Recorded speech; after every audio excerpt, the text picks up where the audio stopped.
concert. They're doing a great job on stage tonight. Compared to where they were yesterday, they sing totally different bands.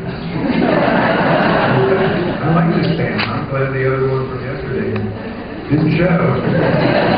This is the kind of band that puts loud back and loud, and that's a cool thing. They're doing a great job, and I don't know of many other seventh-grade bands I've had that can lock into something like this and make it work. So I really think they deserve another round.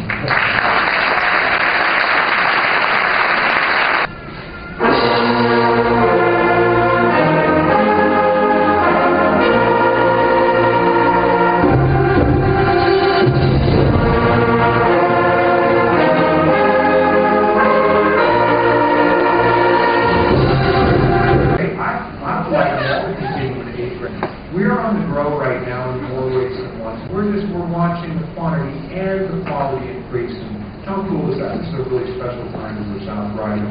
If for any reason a name is missing or misspelled in the program, I have to tell you that I do that on purpose just to make people upset.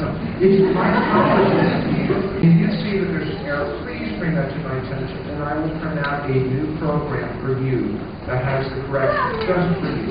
So there you have it, and thank you for being here this evening. Their hard work, and I hope they work harder.